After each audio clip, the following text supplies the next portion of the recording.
নেপালে অন্তর্বর্তীকালীন সরকারের প্রধান হিসেবে আলোচনায় ছিলেন বালেন্দ্র শাহ। তাহলে কি নেপালের আন্দোলন হাইজ্যাক করতে চেয়েছিল সেনাবাহিনী, যার পেছনে ছিল রাজতন্ত্রপন্থীদের মদদ? নেপালে জেনজিদের আন্দোলনের পর রাষ্ট্র ক্ষমতায় এখন সুশীলা কার্কির নেতৃত্বাধীন অন্তর্বর্তী সরকার। দায়িত্ব গ্রহণের পর নির্বাচনের তারিখ ঘোষণা করে বেশ প্রশংসাও কুড়িয়েছেন সুশীলা কার্কি। কিন্তু এই আন্দোলনের ফলাফল যেতে পারত আরও গভীর সংকটের দিকে। হয়তো এই আশঙ্কা থেকেই জেনজিরা বলেই ফেলেছিলেন তাদের আন্দোলন হাইজ্যাক হয়ে গেছে। কিন্তু এই আন্দোলন হাইজ্যাক করতে চাইল কারা, কারা আছে এর পেছনে, সেই সমীকরণ মেলাতে চায় দি পোস্ট। বিবিসিকে আন্দোলনের অন্যতম নেতৃত্ব রাক্সা বম বলেছিলেন ৯ সেপ্টেম্বরেই আন্দোলন হাইজ্যাক হয়ে গিয়েছিল। তাই প্রথমে আসি ৯ সেপ্টেম্বর রাতে কি হয়েছিল সেদিন। নেপালের প্রধানমন্ত্রী ওলির পর রাষ্ট্রপতি রামচন্দ্র পৌড়েলও পদত্যাগ করেছেন বলে ব্রেকিং সংবাদ দিয়েছিল ভারতীয় গণমাধ্যমগুলো। সেদিন কাঠমান্ডুর সরকারি প্রতিষ্ঠানগুলোতে আগুন ধরিয়ে দেওয়া হয়েছিল। বাজারে একটা কথা চাউর করা হলো, ফিরে আসছে রাজতন্ত্র। সেদিন নেপালের সেনাপ্রধান অশোক রাজ সিগদেল দেখা করেন রাষ্ট্রপতির সাথে। রাষ্ট্রপতিকে সেনাপ্রধান জানান, আপনি পদত্যাগ করে দিন, বাকিটা আমরা সামলিয়ে নেব। কিন্তু রাষ্ট্রপতি সেদিন পদত্যাগ করেননি। পদত্যাগ করলে হয়তো নেপালে ফিরে আসতো রাজতন্ত্র। কিন্তু রাজতন্ত্র ফিরে আসবে এমন কথা আমরা কিভাবে বলতে পারি? আবারও ফিরে যাই রাক্সা বমের কথায়। সেনাপ্রধান জেনজিদের সাথে যে বৈঠক করেছিলেন সেখানে ছিলেন তিনি। বিবিসিকে রাক্সা বম বলেছেন তারা সেনাপ্রধানের সাথে আলোচনা করতে চান না, কেননা তারা বেসামরিক সরকার গঠন করতে চান। কিন্তু সেনাপ্রধান জানান তাকেই দাবিগুলো জানাতে, তিনি কথা বলবেন রাষ্ট্রপতির সাথে। এই বৈঠকটা নিয়ে বোম ফাটান নেপালের পলিসি রিসার্চ ইনস্টিটিউটের সঙ্গে জড়িত ইন্দিরা অধিকারী। সেদিনকার বৈঠকে তিনিও ছিলেন। গণমাধ্যমকে ইন্দিরা অধিকারী জানিয়েছেন সেই বৈঠকে ছিলেন রাজতন্ত্রের সমর্থক কয়েকজন অ্যাক্টিভিস্ট ও রাজনৈতিক দল। ইন্দিরা অধিকারী বলছিলেন, এরপরেই আমরা আতঙ্কিত হয়ে পড়ি যে আসলে কি হতে চলেছে।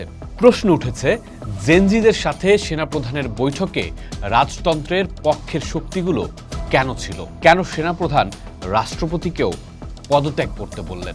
জানা যায়, নেপালে যখন সরকারি অফিসগুলোতে হামলা হচ্ছিল তখনও রাজকীয় প্রাসাদ নারায়ণ হিটির ছিল অক্ষত। এই ঘটনায় অনেকেই আশঙ্কা করেছিলেন হয়তো ফিরে আসতে পারে রাজতন্ত্র। কিন্তু কিভাবে তা ঠেকিয়ে দিলেন রাষ্ট্রপতি রামচন্দ্র পৌড়েল? কাঠমান্ডুর সিনিয়র সাংবাদিক কিশোর নেপাল বিবিসিকে বলছেন, সেনাপ্রধান রাষ্ট্রপতিকে পদত্যাগ করতে বললেও রাষ্ট্রপতি বললেন যে আমি পদত্যাগ করব না, আপনি বরং আমাকে খুন করে দিন আর জেনজির আন্দোলনকারীদের ওপরে হত্যার দায় চাপিয়ে দিন, এরপরে আপনি যা করার করবেন। কিশোর নেপালের ভাষ্যে, যদি রাষ্ট্রপতি পদত্যাগ করে দিতেন তাহলে নেপাল সেনা শাসন বা রাজতন্ত্রের দিকে ঘুরে যেত। একই কথা বলছেন আন্দোলনের নেতৃত্ব দেওয়া রাক্সা বম।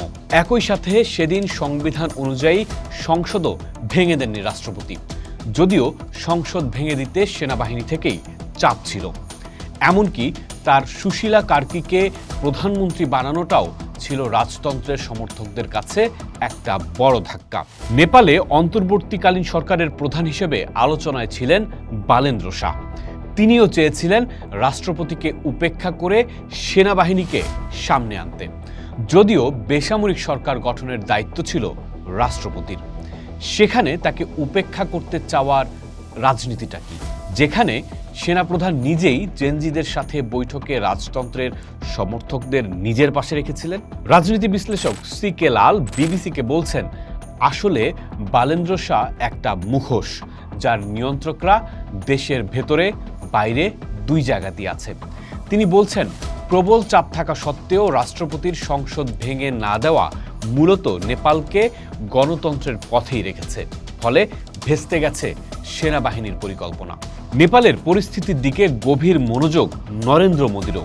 ডিপ্লোম্যাট বলছে, ভারতের শাসক দল বিজেপি এবং এর আদর্শিক অভিভাবক আরএসএস-এর কিছু অংশের কাছে নেপালে হিন্দু রাজতন্ত্রের পুনঃপ্রতিষ্ঠা এক কৌশলগত প্রয়োজনীয়তা হিসেবে দেখা দিয়েছে। তাহলে কি নেপালের আন্দোলন হাইজ্যাক করতে চেয়েছিল সেনাবাহিনী, যার পেছনে ছিল রাজতন্ত্রপন্থীদের মদদ? আর আন্দোলনকারীদের সাথে সখ্যতার সুযোগে বালেন্দ্র শাহ সেই পরিকল্পনার পথ ঠিক করছিলেন?